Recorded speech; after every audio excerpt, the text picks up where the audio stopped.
York, the historic city that makes London look like last week's fish and chips. All right, you Yorkshire pudding-loving scamp, let's romp through York, that ancient gem in North England, shining since the Romans were dancing in their tunics.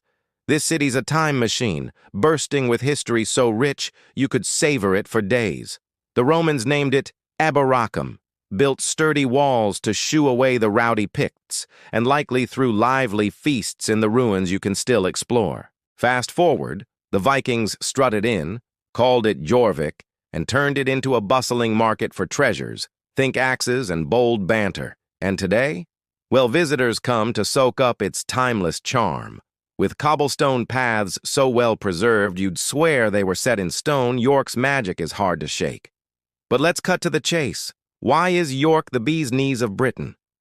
First off, the York Minster, a grand Gothic cathedral towering over the city like a heavenly masterpiece. Built in the 7th century, this place has seen more centuries than a pack of chain-smoking monks. It's been spruced up a few times, though. After medieval builders got a tad ambitious and accidentally set their torches to the roof, climbing its tower is like testing your mettle. Yes, the view's smashing, but those stairs are a hearty workout for anyone hoping to reach the top without huffing and puffing like a dragon. Still, the Minster's hushed reverence is soothing. A balm to the soul after a morning haggling over trinkets at the shambles. You've heard it's cute like a kitten in a tea cozy, but what makes it so Instagram-worthy? Imagine stepping back in time to when these very streets bustled with butchers prepping their wares. Nowadays, you'll find Harry Potter-themed shops and fancy tea spots fit for Queen Victoria's kith and kin.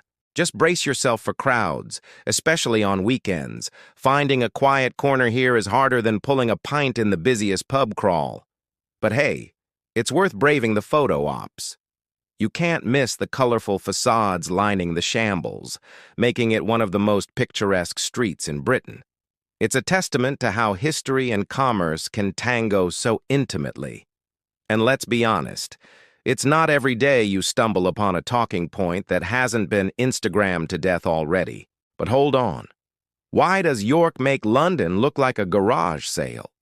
London may have Buckingham Palace, but York has the River Ouse flowing leisurely through town. It's like a mini Thames without the tourist boats blasting sad trombone music. Plus, Londoners sport suits like they're auditioning for a Bond film, while York folks are just happy to have found a parking spot. In fact, York is so posh, even its buses seem to glide along the streets with an air of superiority. And don't get me started on the parking. Finding a spot can be tougher than deciphering Hagrid's love life.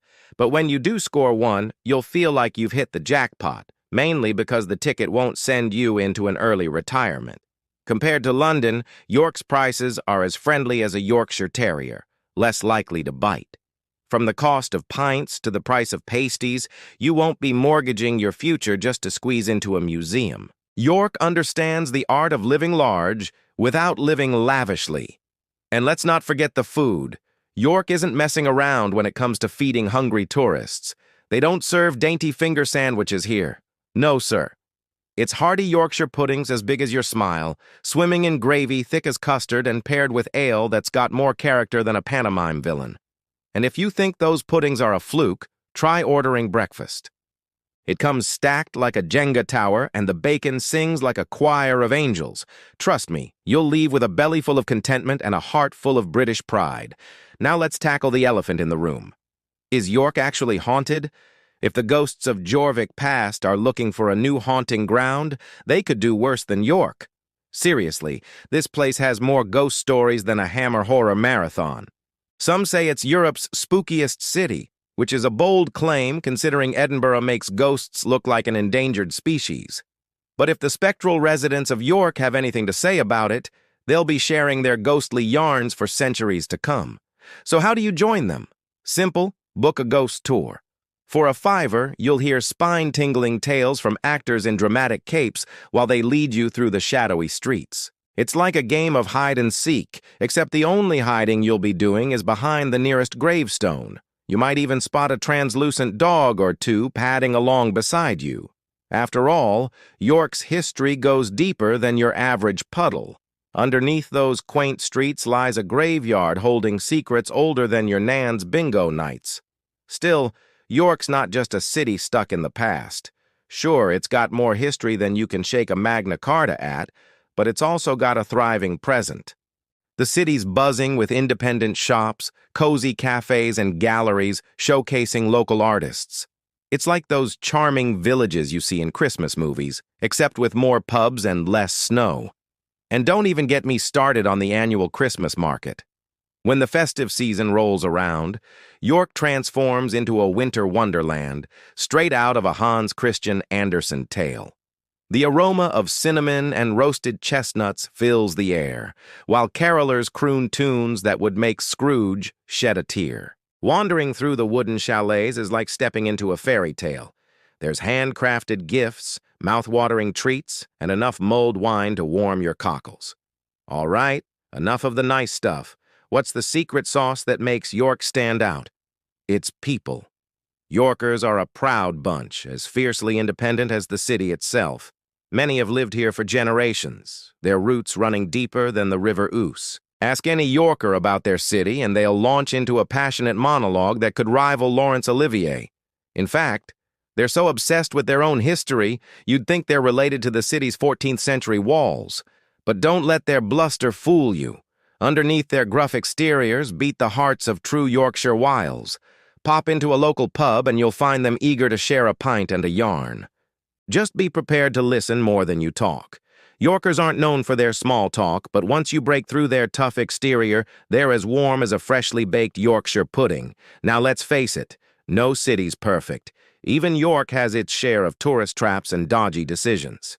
Take the infamous Parliament Street, for instance. Back in the Middle Ages, it was the go-to spot for lawyers and judges. But nowadays, it's crammed with chains that offer about as much charm as a prison cafeteria.